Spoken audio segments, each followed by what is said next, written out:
Good morning. Good morning. It's 2:30 a.m. I'm on my way to the gym. My favorite place in the world. See, now I could have said that any other way, and it wouldn't have had as much power as me saying it's the most favorite place in the world, given that be the truth.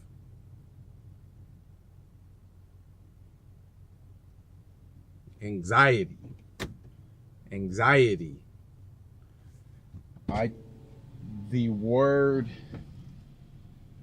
word anxiety has about as much strength in my world as the word disadvantaged. What does that mean? What does that mean? What does that mean you're at a disadvantage? How? I just downloaded that book by Nick Vujicic. Nick Vujicic is a pastor who has no arms and no legs. He has a torso. He has a torso. He preaches all over the world. Millions of dollars. He's over the age of 30. He has not committed suicide. Disadvantage. Consider that. Disadvantage? What is that? Anxiety?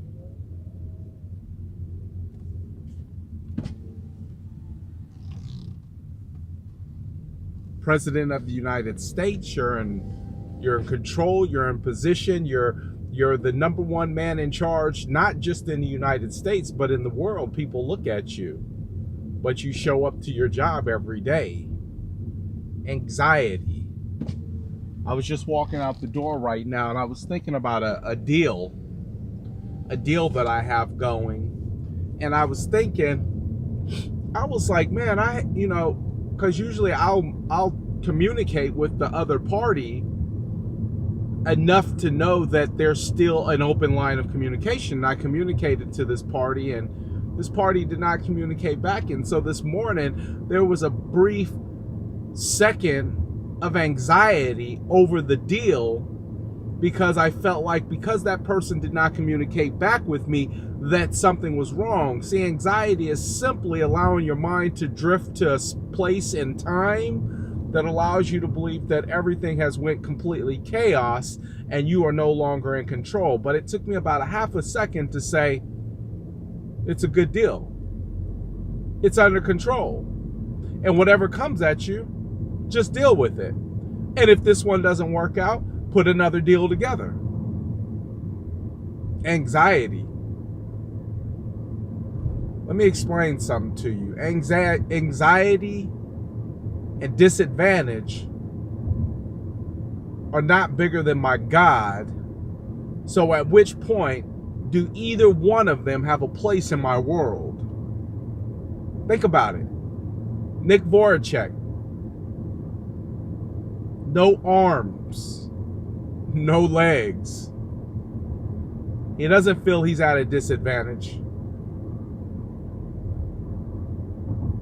He feels like he's God's feet and hands on this planet. He has perspective. Perspective, and now I think I'm gonna get into something. Perspective takes the place of anxiety. Because see, it was perspective that put everything back into place. Anxiety tried to take place of fact and reality. Perspective put it back into place. Anxiety tried to say that the deal was falling apart, even though there was absolutely zero signs of that. Anxiety crept in there and gave a bunch of doubt. Perspective put that doubt back into place and said, even if it does this, I'll do this.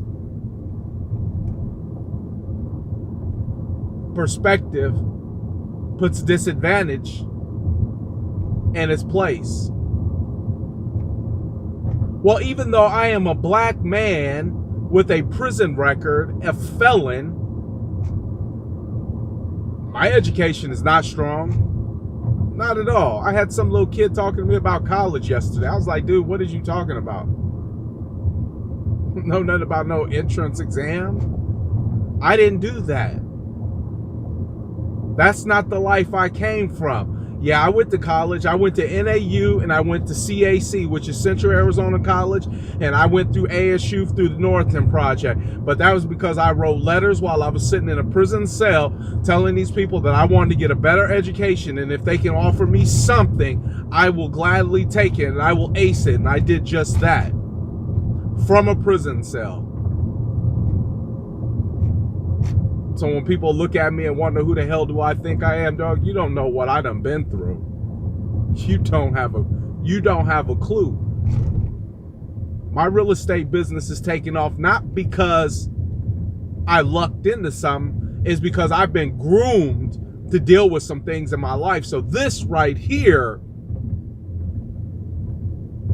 is just another story in my life. And the people I get to meet along the way are just blessings that help shape me.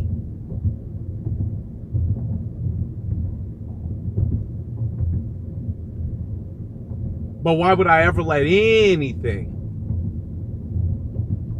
have dominion and power over me above and beyond my God? My God? Hold on, my God that can do anything? You telling me that I'm held captive by anxiety? You telling me that I'm at a disadvantage? But my God said different. How so? What do you believe in? You put your trust in anxiety? You let it win out? You let it become more realer than God saying that go and be well? How so? You let your overeating? See, here's what I think, and this just popped into my head. I think you put these other things above God, and that's why they have dominion and power over you. That's why they can rule you. That's why they can supersede what God says. God say, yo, you good. You good. You good. But had I not known that, see, I'm getting it now. That's why I say you gotta be in your word. You gotta have a you gotta have a relationship with God. You have to have a relationship with God. See, I'm not talking to atheists. I'm not talking to non-believers. That's not even a conversation we having, because there ain't nothing. There's no conversation. That is what that is. But you don't have a prayer life, you don't have a reading life, you don't have a studying life, you don't have an understanding life. So all you have left is anxiety and disadvantage. Absolutely amazing. So this morning, literally within a second, these things started coming at me, and I'm sitting there thinking, yeah. See, I'm strong enough in my faith, and I'm strong enough in my belief, and I'm strong enough within my understanding of who I am that you know, anxiety and disadvantage ain't gonna it can't live inside of me too long, simply because I'll dead it fast. I'll use all my knowledge, all my ability, all my skills, all my experiences to dead it. All my faith to dead it. So when I hear people talking about anxiety, I believe anxiety is real. I believe it's a real dominion. That's what I believe. I know it's real. I know the devil's real too. I know all these things are real. I know disadvantage is real. It's real if it's number one in your life. That's how real it is. Everybody has it. Everybody owns the rights to that. Everybody can exercise that feeling. Everybody.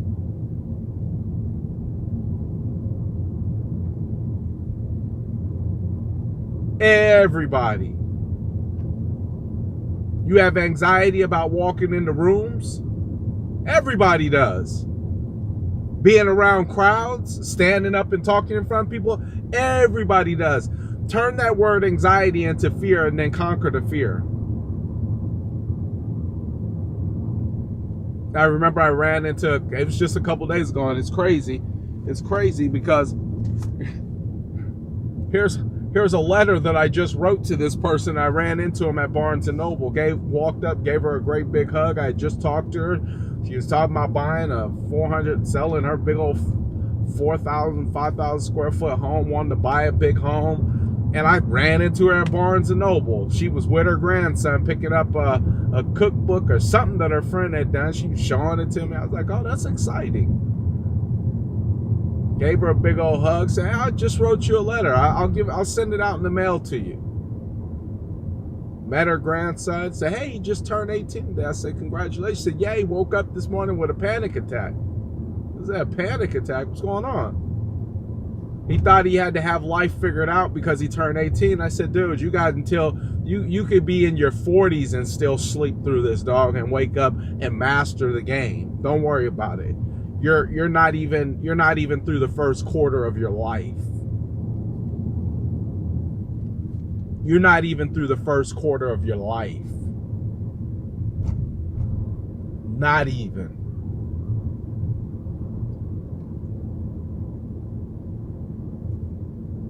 He woke up with anxiety.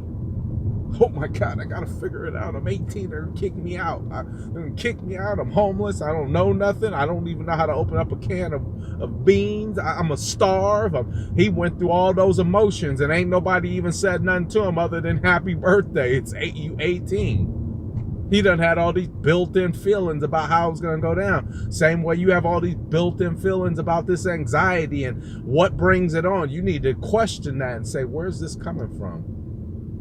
Because I questioned it this morning real fast. Where's this coming from? What's the catalyst behind this this party going on in my head that I haven't authorized? Right? When people get offended, they want to own it. You don't know what I'm going through. This is real. I know it's real. Damn it, I agree with you. It's real. It's a real dominion that you allowing to take precedence over your body. You better push back on that because everybody has that. Some people choose to just put it at the forefront and let it be the one that rules their life. You got anxiety about walking into a room? Do it anyways. You won't die. You might feel like you're getting ready to die. You might hyperventilate. My suggestion is you get a bag and start huffing and puffing into it. That way you can get your breathing back under control and know that God's got you.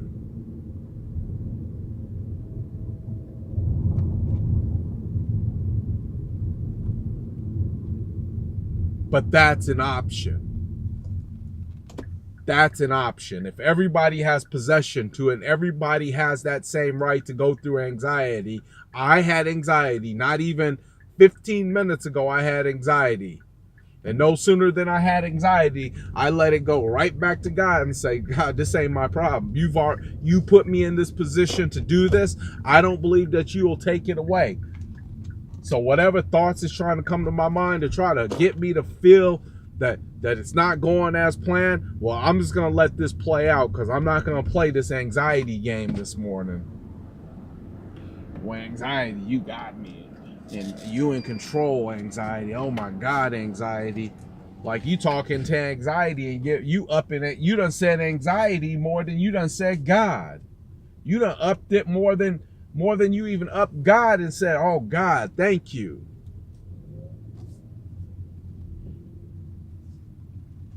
Anxiety and disadvantage.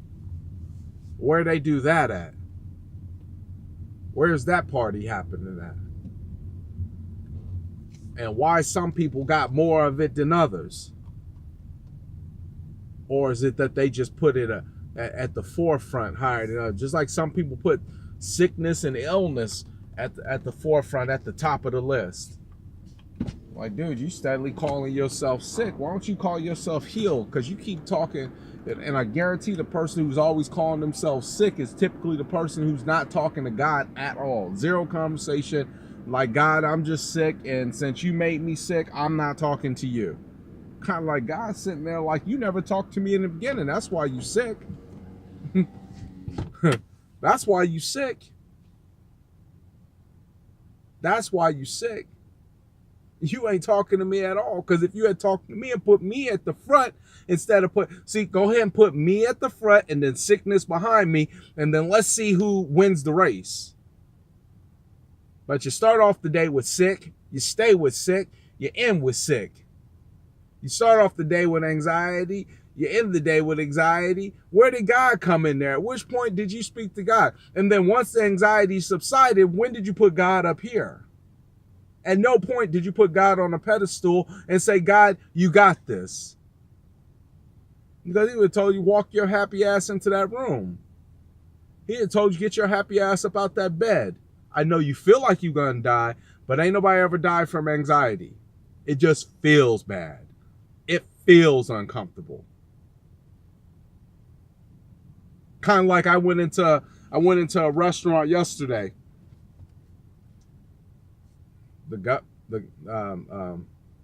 Who is it? Senator Doug Ducey?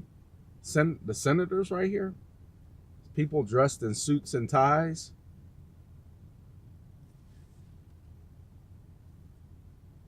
This is cool. This is cool, right? For a second, I was uncomfortable. For a second, then I got myself, it's like, you Jermaine Robertson. You are Jermaine Robertson. These people couldn't even walk a minute in your shoes, dog. They at where they at because you didn't run for the seat yourself. Because if you did, they would have been looking at you like, that's Jermaine Robertson walking in the door. I had to take back that feeling and say, no. Ain't no disadvantage here. You'll run a race with the rest of these cats all day long. It's what you put in at the forefront of your life. It's how you think about yourself. It's how you consider yourself. Who you consider yourself to be. What are you about? You keep putting all these diseases and all these health problems and all these mental conditions and all these limits on a pedestal. And you wonder why each and every day you get the pleasure of worshiping them. Because they are at the forefront of your mind. And the moment you start putting something else like God in forefront, these are going to continue to be the things you got to kneel down to, and they're going to keep having domain over your body and who you are. Period. Period. That's the bottom line. You have it however you want it. It is what it is. You want to call it a disease? Put it on the pedestal. You want to call it a sickness? Put it on the pedestal. I lost my buddy Lorenzo. And I keep thinking, why somebody like him? But then I keep hearing the story of Paul. And then I hear the story of Jesus. And then I hear the story of Joseph. And I keep hearing that people sometimes have to go through certain things in their life, not for them, but to fulfill life's prophecy.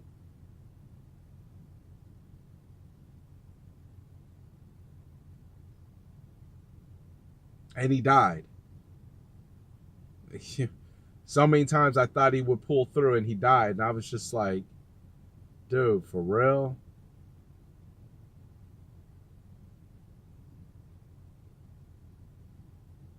When you stop putting these other things on a pedestal as if they won some damn award in your life, you can beat anything. But once you stop giving it so much credit each and every day, don't start the day off giving it credit. Don't end the day giving it credit. I don't care how much it's screaming that it is ruling and it's on top in charge of your life. I don't care.